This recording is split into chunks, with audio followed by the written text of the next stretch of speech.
در این بخش برنامه گزارش را تهیه کردیم از جوان افغان که بینایی چشمش را در اثر انفجار ماین در هلمند از دست داده بود، ولی اکنون به یکی از قهرمانان رشته دوش در بیرون از افغانستان مبدل شده است. او در رقابت‌های دوش نیمه ماراتن در لندن شرکت کرد. او می‌خواهد به جهان نشان دهد که معلولیت و مهاجرت مانع ورزش نمی‌شود.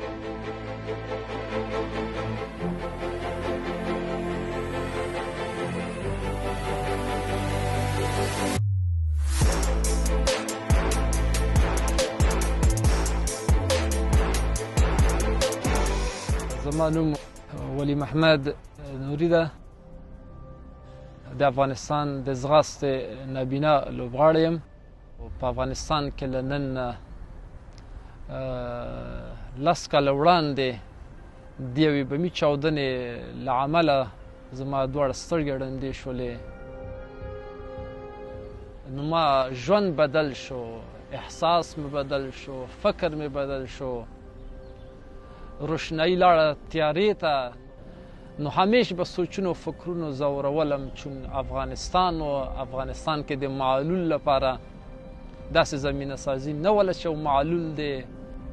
نو بالاخره ورځونه یو ورځ په 2014 کال کې زه انګلستان هیواد ته راغلم. دلته مې فکر وکړ چې دلته باید یو څه وکړي تر څو د افغانستان د ولس استازیتوب وکړي. زما مسلک اوس منډه ده. د منډې په برخه کې زه اوس سیالۍ کوم.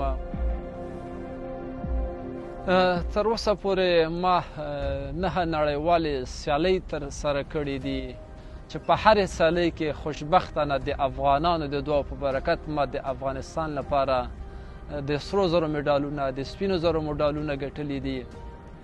نو البته دغه سیالۍ په نامه د لندن ماراتن په نامه سیالۍ ما ګډون پکې کړی ده. سنیټ 10K چې 10 کیلومتره سیالۍ دي.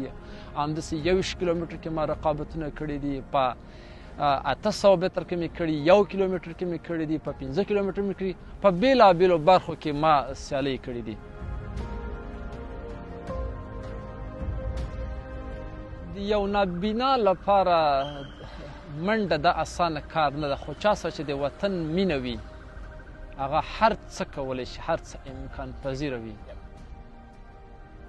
د افغانستان شته نظام نه زما د هیله، امید، ارزو دا ده چې دوی د زمینه سازي وکړي لوبغاړو ته، ورزشکارانو ته، بالخصوص معلولینو ته، خلکو ته هر رقم زمینه سازي وکړي تر څو هغوی پکې خپل هغه هدف ترلاسه کړي.